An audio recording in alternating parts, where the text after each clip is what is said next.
padeceu sob Pôncio Pilatos, foi crucificado, morto e sepultado, desceu ao inferno, no terceiro dia ressuscitou dos mortos, subiu aos céus e está sentado à direita de Deus Pai Todo-Poderoso, donde há de vir a julgar os vivos e os mortos.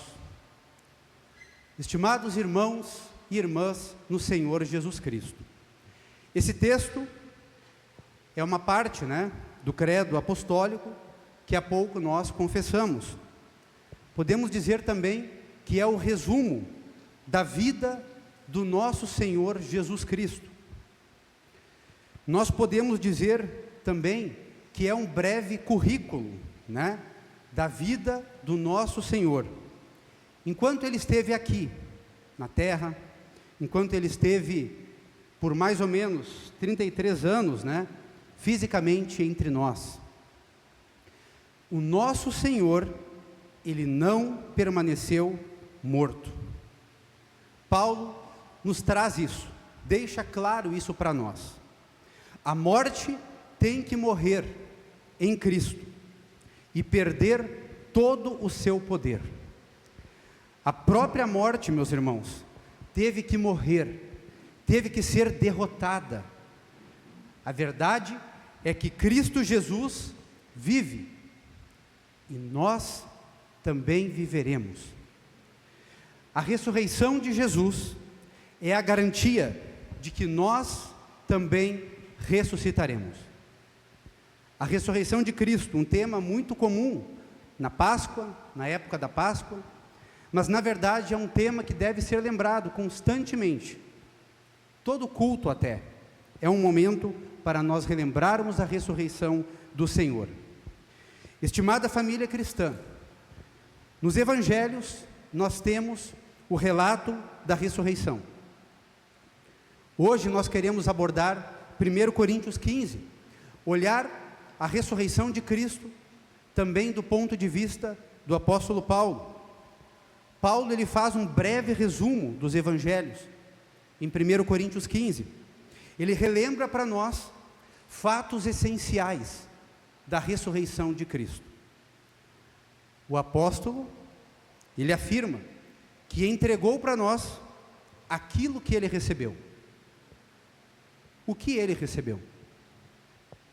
Nós precisamos lembrar que Paulo, ele não só teve contato, com os outros apóstolos, com a igreja de Cristo, com a igreja de Deus, mas também ele teve um encontro com o próprio Jesus, ressurreto. Cristo morreu pelos nossos pecados. Ele foi sepultado, mas também ressuscitou. Ele ressurgiu no terceiro dia. E Paulo deixa claro que tudo isso aconteceu conforme as Escrituras já previam.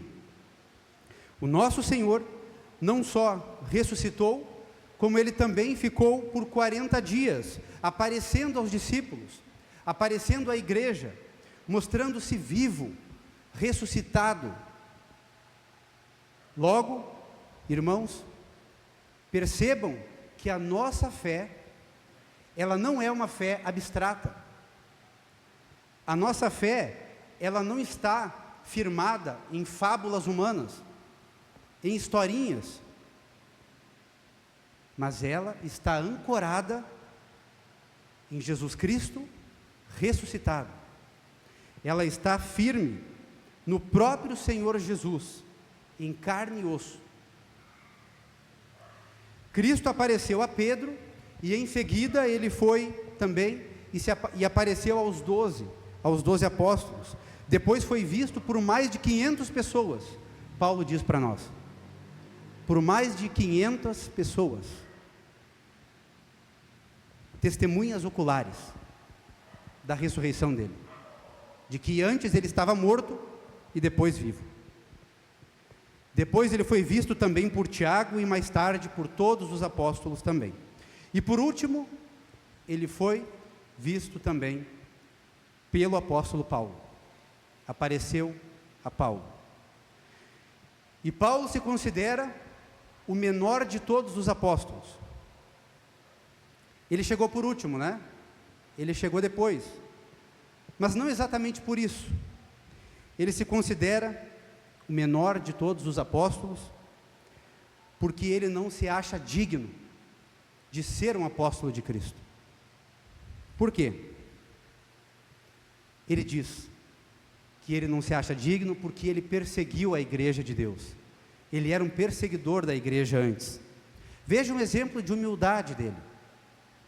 Um exemplo de humildade que nos lembra João Batista, que disse que eu diminua e que ele cresça.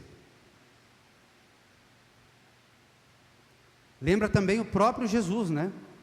Que se entregou por nós, que levou uma vida de servo, que se esvaziou muitas vezes de sua natureza divina, agiu predominantemente como um homem, como um ser humano simplesmente aqui na terra. Vejam a humildade do Senhor Jesus. Humildade que serve também de exemplo para nós seguirmos. Então, meus irmãos, muitos hoje colocam em xeque, colocam em dúvida a ressurreição do Senhor Jesus. Muitos colocam em dúvida a ressurreição dos mortos. Assim como fizeram no tempo do apóstolo Paulo, né? Os coríntios, para quem Paulo escreveu esta carta, os coríntios eram gregos. E os gregos, eles não tinham problema em acreditar na imortalidade da alma. Eles até acreditavam nisso. Agora, para eles, conceber a ideia de uma ressurreição corpórea, de uma ressurreição do corpo, isso para eles era algo absurdo. Eles consideravam isso uma loucura. E alguns cristãos de Corinto, portanto, até mesmo aqueles cristãos ali da igreja, né,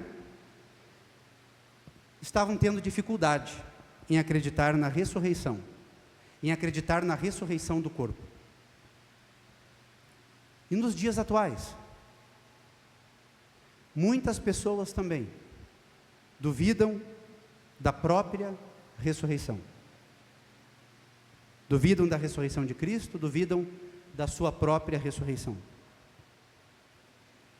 E a tese do apóstolo Paulo é clara, né? É bem clara. Se Cristo não ressuscitou, nós também não ressuscitaremos. Logo, a nossa pregação e a fé são vazias. E mais, se isso é verdade, se isso fosse verdade, nós permanecemos em nossos pecados. E os que morreram em Cristo, os que já dormiram, os que já foram para outra vida, estão perdidos. Mas a gente sabe, né? O fato é que Cristo ressuscitou. E isso é provado por muitas testemunhas oculares, pela palavra de Deus. Nós podemos ter a certeza de que já que Jesus ressuscitou, nós também, e todos aqueles que já foram antes de nós, vão ressuscitar. E todos aqueles que dormiram no Senhor, vão ressuscitar para a vida eterna. E é por isso que Paulo diz que Cristo é as primícias dos que dormem. É uma maneira de falar, né? Que Cristo é os primeiros frutos daqueles, o primeiro fruto daqueles que já morreram. Então Jesus foi o primeiro, nós o seguiremos depois. Mas alguém pode perguntar, quando vai acontecer isso? Quando? Se nós imaginássemos, né, um repórter, na época do apóstolo Paulo, se isso fosse possível, e se esse repórter perguntasse para Paulo, Paulo, nos diga, quando vai começar a ressurreição dos mortos? Uma boa resposta de Paulo certamente seria, a ressurreição já começou, já teve início. A minha filha Sara, ela muitas vezes me pergunta sobre o céu, né? E tem muita vontade de estar lá, demonstra um grande desejo, uma expectativa de estar no céu. Vejam que essa também era a vontade do apóstolo Paulo, né? Ele disse que morrer é lucro, morrer não é perda, morrer é ganho. Ele falou também que estar com Cristo é incomparavelmente melhor. Pois nós, irmãos, ouvimos também o próprio Jesus dizer, no Evangelho passado, que uma grande recompensa está aguardada para nós, no céu. Uma grande recompensa. Por isso, diz o texto de Paulo, em Coríntios, o último inimigo a ser destruído é a morte. Tragada foi a morte pela vitória. Onde está, ó morte, a sua vitória? Onde está, ó morte, o teu aguilhão, o seu aguilhão? Paulo fala isso mais adiante, mais para o final ali do capítulo 15. E aí eu gostaria de dar uma palavra sobre o aguilhão, né? O que seria esse aguilhão? O aguilhão, meus irmãos, ele é como se fosse uma vara longa, né? Uma vara que é usada para esporear, né? Cercar o gado, guiar o gado. Geralmente, bois que puxavam, né? Puxam carroça, puxam arado. Um implemento agrícola tradicional. Quando uma pessoa vive na incredulidade, quando uma pessoa vive na desobediência à palavra de Deus, escravo do pecado, a morte, ela crava o seu aguilhão, ela espeta na carne, né? Ela causa angústia, ela causa sofrimento, ela causa dor. O aguilhão da morte é, portanto, o pecado, o qual leva à morte, consequência do pecado. Apesar disso, em Cristo, nós podemos estar certos que nós estamos livres do aguilhão da morte. O aguilhão não pode mais nos ferir. A morte sacrificial de Jesus e a sua ressurreição vitoriosa, elas colocam abaixo o aguilhão da morte. São a solução definitiva de Deus para o problema do pecado e, consequentemente, para o problema da própria morte. Por isso, o nosso corpo, uma vez que era material, ele se tornará espiritual. O corpo mortal, ele será tornado por Deus imortal. O corpo sepultado, outrora feio, outrora sem vida, fraco, frágil, o corpo até que vai cheirar mal, esse corpo se tornará bonito e forte. Nós teremos um corpo assim. Nós aguardamos isso. Nós esperamos com grande expectativa o dia em que Deus vai finalizar esta obra, o dia do Senhor, em que nós teremos um corpo transformado, como diz Paulo. Nós teremos um corpo apto para a existência celestial, um corpo próprio para a vida espiritual, para a vida eterna, um corpo semelhante ao corpo de Jesus. Lembram? Nós seguiremos Ele depois, na ressurreição, na semelhança do corpo dele, nas qualidades que ele tem, na vida que ele leva, nós teremos isso também. Porque Jesus, ele fez uma troca com a gente, uma troca feliz, como diz Lutero, né? Ele leva sobre ele os nossos pecados, ele leva sobre si as nossas enfermidades, as nossas dores, a nossa morte, e traz para nós tudo que é dele, todos os benefícios, todas as bênçãos dele, a vida dele, a qualidade da vida dele, as bem-aventuranças do céu para nós. Isso nós aguardamos, de uma maneira concreta, ainda ser definitivo na nossa vida.